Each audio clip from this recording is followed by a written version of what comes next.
Greetings and bienvenue, Midnight Crew. Thank you for returning to this broadcast, and welcome to new viewers joining us for the first time. If you like a video, then feel free to subscribe. So while reading through the night shift thread, I remembered my experiences back in high school with the paranormal. The picture is of the Herschel R. Ward building at the Tennessee School of the Deaf.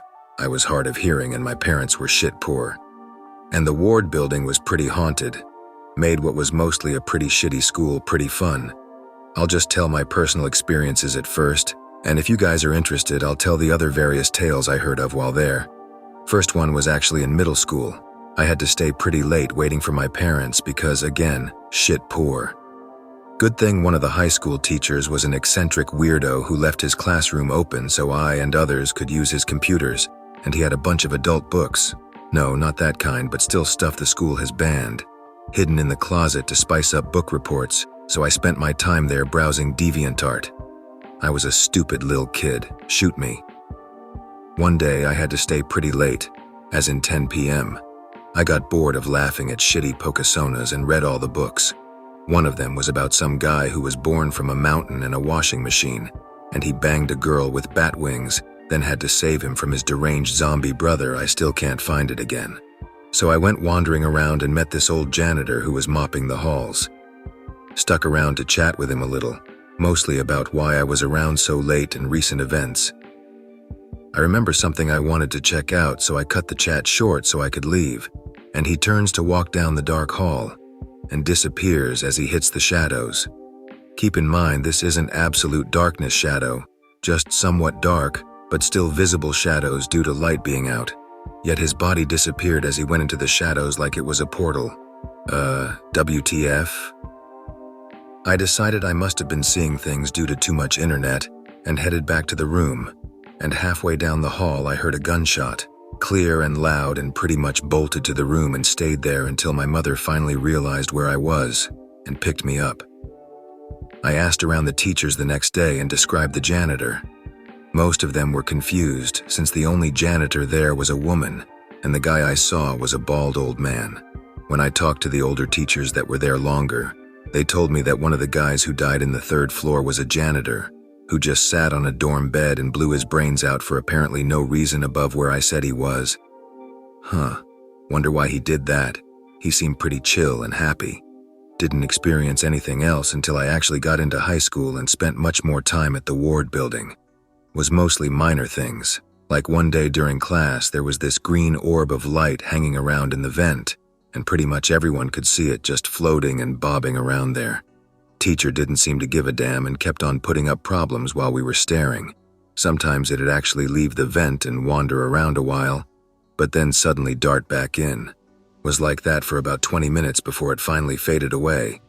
This one was pretty scary but short and no explanation or reason or anything. While I was going down the staircase, there was suddenly a loud, continuous screaming even I could hear. In fact, it was so loud that the staircase was vibrating, lasted about 20 seconds and then just stopped. Nothing else. A couple of students pretty much jumped the staircase shitting bricks, but I tried checking out if there was just some plain reason why. Nobody outside of the staircase heard it and there was nothing. Another short but sudden one was pretty much getting body slammed by a ghost.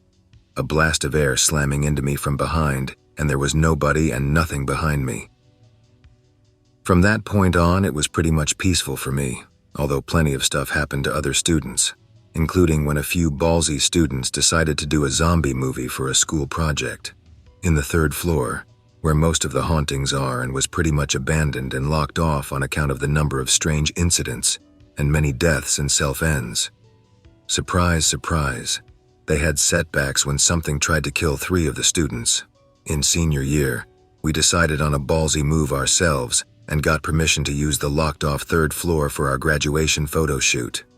We had your standard haunting stunts, doors suddenly slamming too fast to be just the wind, something shoving us around if we get too close to the staircase balcony, chalky handprints appearing on the walls when we're not looking, and this was during the day. I've never gone up there at night, and after that, I don't think I would have. At the end of the photo shoot, we started heading down. 3 of the guys stayed behind to fool around. talking to this foreign transfer student about whether he believes in ghosts now. After a while, there's this huge flash of light, really bright, and the rest of the students come running straight out, pretty much bricking everywhere and screaming about this tall, giant ghost made of light suddenly appearing right between them. The transfer student said pretty much, "Fuck this, I'm going back to Florida." And the others started laughing their asses off when they calmed down. And that's my experience at ward building. How about you guys? Got any school home haunting experience? Or want to hear about the other tales? Say, what was that about the 3 students? One of the students was electrocuted by a lamp when switching the bulb even though it was off. And a couple times when some students used ladders to put up stuff, something yanked or shoved the ladder from under them. I also live in Knoxville, on the west side, but I am originally from Michigan, and I had never experienced anything that anyone would define as paranormal in my life until I moved to Knoxville. This happened 3, maybe 4 years ago. Me and a friend of mine were driving back to West Knox from Clinton, and it was pretty late, 2 to 3 a.m., but we weren't particularly tired or otherwise impaired. We were driving down Oak Ridge Highway and approaching Carnes Middle School when we saw 2 kids, maybe between 14 and 16, walking on the side of the road going in the opposite direction that we were. Now this in and of itself is not too odd, although it was pretty late at night, but what struck us as strange was the fact that the kids weren't really quite there, almost like they were transparent to some degree. Also, they were dressed in clothing typical of what you see from the 1970s. Bell bottoms high on the waist, flannel shirts tucked, in long hair, and carrying textbooks or some kind of books under their arms with no backpacks. I turned to my friend and he turned to me at the same time and we both said, "Did you see those kids?" My friend was driving and he turned around and went back in the other direction to see if we could get another look at them, but there was no one walking down the road at all. Stranger yet is that the side of the road they were walking on has very deep ditches where these kids would have been walking, yet they were clearly standing at the same level as the street, which would be impossible. Pretty lame as far as paranormal sightings go, and nothing like OP's experiences, but I thought I would share that since there were some locals in the thread. Huh. I wonder if it's more widespread than I thought. There's been a few reports from the dorms too, not just ward, but it sounded like they were trying to one-up. Be a custodian for some old-ass apartment building in Knoxville.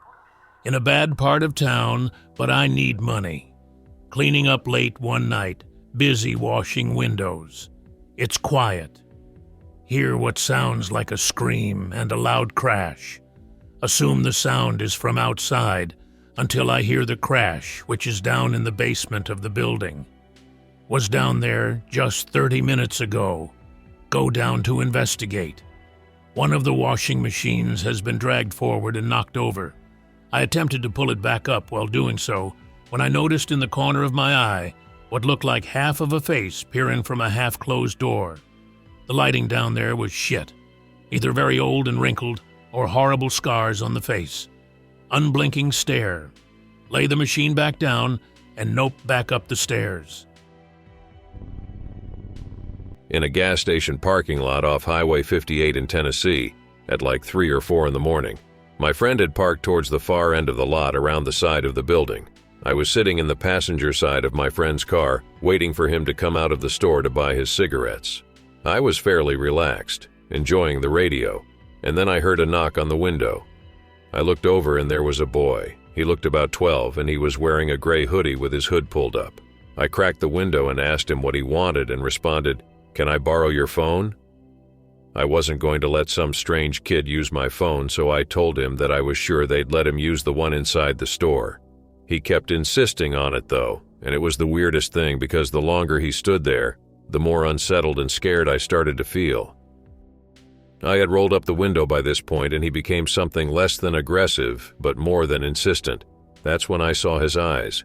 His hood slipped back because of his movements, and the only way I can describe the feeling of looking into those eyes is primal fear.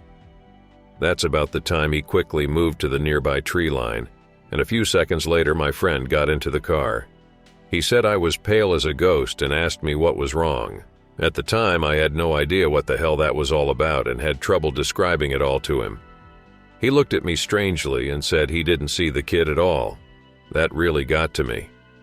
So when I got home, I couldn't sleep and found out exactly what I had encountered. The second encounter happened shortly afterward at my house. This was about 3.5 weeks ago. I'm a night owl, so I'm up at pretty ridiculous times of night a lot of the time, and I was up at around 3:30-ish in the morning, yet again, and watching YouTube videos. Then I hear a knock on the front door. I would have normally just avoided a knock on the door at that time of night, but my roommate's girlfriend had left only about 20 minutes prior, so I assumed it was her having forgotten something. It wouldn't have been the first time. So I went to the door and cracked it a bit to look outside, and there were these 3 kids. One looked to be around a 16-year-old girl, and the other 2 were little boys who appeared 6 and 10 respectively. They wouldn't look directly at me and held their heads at a downward angle. The porch light cast a pretty heavy shadow over their features, so what they were was again obscured. I hadn't forgotten about my previous encounter, but I didn't know any of the neighborhood yet and couldn't just assume the black-eyed kid when it could have been desperation standing at my doorstep. I opened the door a bit more, and before I could ask what they were after, the girl said, "Can we come in to use your phone?" I told her I could fetch it and let her use it, but again she asked to come inside. It was as if I hadn't said anything at all, and her insistence grew, just like last time. She stepped from the front walk to the bottom step of my stoop and looked up at me. I saw those eyes again, slammed the door, and went back to the living room, a good distance away from the front door. I heard a few more knocks over the following few minutes, growing more aggressive with each volley until they stopped. I didn't dare get close to the door or windows again until sunrise. I've since installed security cameras around the perimeter of the house, and if they come back, I'll post the footage. When I was younger, I used to visit family with my grandmother in Knoxville, Tennessee. She had 9 brothers and sisters that lived up there, and they all had children, my cousins. Everyone lived in one really large house. The house had a huge backyard, about 3 football fields long, but past the yard on all sides was nothing but mountains and woods. On one visit, I was out in the woods when I saw what I guessed to be a half-body apparition. I never found an explanation for it. I can only describe it as a half-person. The torso was missing. It was just black, but almost see-through black, if that makes sense. It wasn't in a straight form. It was almost like moving gas. But it was definitely the lower portion of a very tall person. It just materialized suddenly. Although the moment before I saw it, I heard a noise that I can't describe.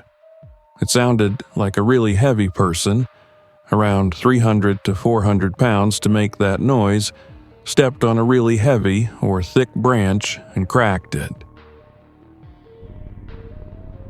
If anyone lives near Knoxville, I am a big fan of a certain camping spot not far from you. If anyone is reading this and wants the best camping experience ever, drive up to the top of Max Patch Mountain. It's a bald top up there in the Smokies. No trees, but it's also the tallest, I think. Anyway, it's a slice of heaven. Multiple campsites. Hopefully it will warm up, so if anyone out there is reading this, go check it out. I haven't camped out on top. We slept in an air mattress in the back of my minivan. I call him Homer. He's an odyssey. He handled the 6 miles up that thing, and we drank some beers and passed out. We woke up in the morning and hiked to the top, missed the sunrise because I'm an idiot, and saw the most beautiful view I've yet seen. The pictures online don't do it justice. There are stone steps down from the peak, which is a flat top of wild grass. And then as you walk the path down, an hour surrounded by every kind of tree and wildflower, and then just big old hills. Like the mountain is so big and wide at times you don't even realize you're on a mountain. I'll see if I can post a pic. The file size is too big. Anyway, I just thought I would share that because I never knew it existed. And it's glorious and free, just like all of nature should be, to the ones who were meant to rule over it. I can't even find a decent field to kick a soccer ball with my boys that isn't locked off from the public as if they aren't paid for by our tax dollars. I just don't get it. So much light to blot out the stars, noise pollution, never silence. Cars should all be parked a mile from any downtown area in a giant garage. They're too big, a total eyesore. Less cars, more trees. Because why wouldn't we? We drive to work every day to get on the internet, so gas prices stay high because there is too much demand. It's also asinine. I lived in eastern Tennessee growing up and through college, spent a lot of time in the woods and in rural areas. I've seen a lot of weird shit in those mountains. My college roommate and I encountered large glowing orbs floating among the trees at a campsite off the Irwin Highway behind East Tennessee State University one night. We watched these things float around for about 20 minutes before they disappeared. We just stood there staring, not talking until we realized that we'd been there a while and were so freaked out we hadn't even acknowledged each other. We decided to get out of there. The mother of my best friend from high school rented this over 100 years old farmhouse in Goshen Valley, about halfway between Kingsport and Rogersville. I never believed in ghosts before, but that place was haunted. I spent the night there once, only once. There was stomping in the attic, the kitchen door out to the yard slammed on its own, people walking through the living room, but no one there. Things would disappear and show up in another part of the house, the radio would turn itself on, etc. That crazy woman lived there for about 10 years, said the spirits listened to her. In Kingsport, you have Rutherwood Mansion. I toured it when I was a teen with my parents in 1987. Beautiful house, but eerie. There were still manacles hanging on the walls of the root cellar, slave quarters. A couple of years later, right before I started college, the house was being restored, and they were having a problem with vandals. My mother was friends with the real estate agent, and she hired me and some friends to stay in the house to ward them off. We didn't make it one night. We heard footsteps in the upper levels and in the dining hall. No one there, saw shadows on the walls. Flashlight batteries died quickly. It was the unholy scream and chain rattling in the cellar, manacles, that unhinged us. We left fast and didn't even take our sleeping bags. Oh golly, thank you for sharing. That's horrifying. I have been to Sensabaugh Tunnel as well, and it's very creepy. There's a book called Boogers and Boo Daddies with some East Tennessee-based legends. Places that people go every day, you would know them when mentioned. Creepy stuff. Tennessee is a wild place. Maybe it's the mountains. Have you heard of the Millennium Manor in Alcoa? I would like to go, but I think it's only open one day a year, not gonna lie. I am convinced my backyard at home, rural area in Middle Tennessee, is some kind of a fairy kingdom. More chaotic neutral than the sparkly wonder the word fairy usually evokes. Although there was a bit of that. I guess I don't really know what it was, but I wasn't into aliens, and the descriptions of mad Irish fae seem to fit the bill more properly.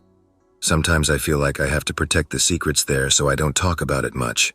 Outdoors is magical, and magic is bigger than me. That's all I really know for sure. There's a big cemetery in Knoxville where I observed a ghost once. Foggy night on a hill, dead silent. It was like we knew something was gonna happen. October and cold mist descending everywhere. We heard the crunching of horse hooves and heard someone get off their horse onto the gravel. A lamplight was swinging disembodied. Kind of awesome. I was walking there once in daylight and heard something growl at me by a statue of Jesus. Before I heard it, my hair stood up on end in anticipation, some spooky stuff from Lakeshore Asylum too. It got torn down, but I like to hang out in there because I lived across the street from it. Got locked in once because I thought a security guard saw me. I have more sympathy for denizens who used to live in there. All sorts of messed up noises in that empty building. Heard doors slamming and legit chains rattling. My neighbor heard click-clacking of what he imagined to be nurses' heels walking down the hall. And a fuzzy ghost pic. Not on the computer, though. Traditionally, the Fae are chaotic neutral in nature and sometimes even portrayed as evil. I don't know about that. Never seen anything myself. But my grandmother used to tell stories to my sister and I about them when we were children. She insisted they were real. And my great-aunt said when they were children, they lived in a very rural area in the mountains, that my grandmother would sometimes disappear for hours, once for a couple days, and when she returned, she would say that she had been with the little people. My great-grandmother would beat her for this, but she refused to change her story. Also, my great-great-grandmother was a wising woman who could make medicines from plants she gathered in the woods and heal people by the laying on of hands. A lot of Cherokee blood in the family. My grandmother insisted the old woman was a Cherokee witch. First East Tennessee guy here again. It's funny you should mention Lakeshore. I actually work as a third shift alarm monitor, and though the main buildings of Lakeshore are tore down, the administration building is still there, being remodeled, and is one of our video accounts. We've gotten a few spooks on camera in the basement, the white misty outline of a person. Clear as day though, just walking the hallways. It was clear enough that we'd dispatch police to make sure it wasn't a person. The thing is, I can't get into the basement without triggering alarms and video on the main floor first, which the ghost did not trip, but the police going there did, so they were working. I had almost forgotten about this thread, hence the long delay in replying. My shift is about over right now, so I'll come back with some more stories later today, tonight. I wish I could upload the ghost vid online, but could get fired for doing so because security reasons. Blue. Also, as a side note, we've had quite a few ghost hunters try to break in at night to explore. If any of you are here that have tried that, or are thinking of doing that, please don't. The cameras will catch you right away, and even though I don't like doing it, I will have to send the police. Sorry, bros. No need to be in Lakeshore, it's haunted, Kay? Honestly, you probably haven't been to the Sensabaugh Tunnel, but the culvert tunnel on the road near it. The attached pic is what most people think is the Sensabaugh Tunnel. The actual tunnel is a foot tunnel nearby. Also, there were never any murders documented in the tunnel. A friend of mine researched this years ago and came up with nothing. The Sensabaugh family still lives in the nearby house and know nothing of any murders. However, the foot tunnel, if it isn't completely overgrown, is creepy as all hell, and me and some friends had an unsettling experience there in high school. Myself and two friends went out to find the actual Sensabaugh foot tunnel under the railroad tracks, and did so. It was dusk at the time.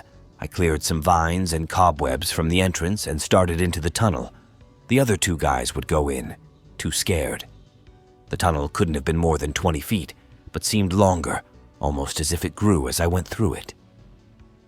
I emerged at the other end to find a few old-timey-looking houses, a dirt road, and an old man in overalls with a long beard.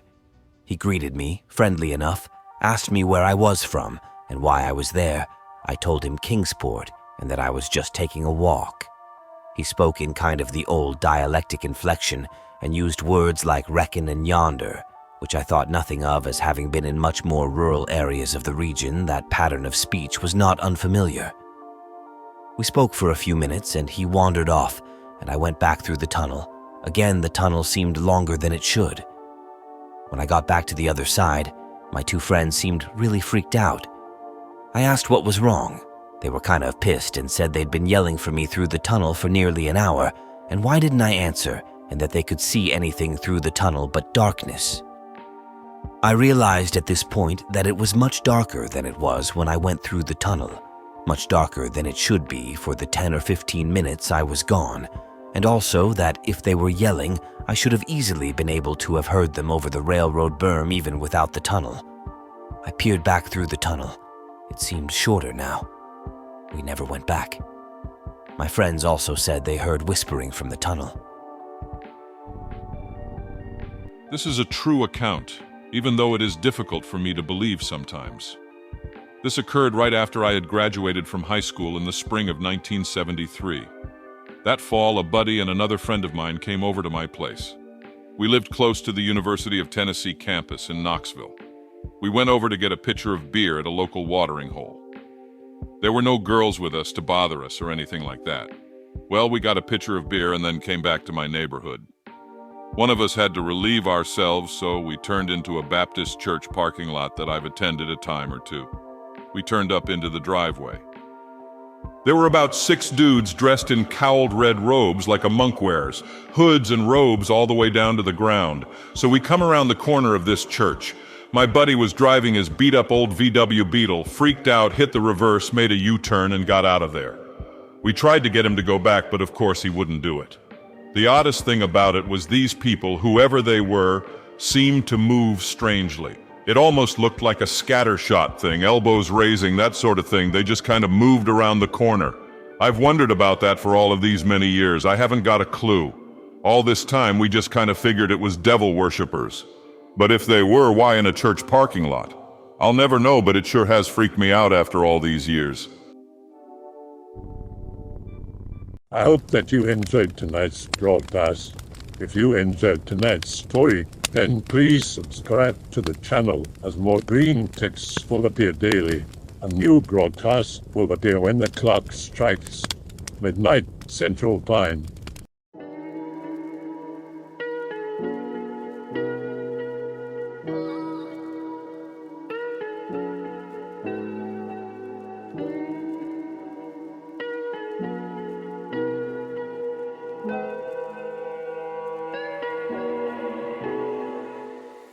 Remember to check the Odyssey and Rumble pages for separate archives of previous broadcasts.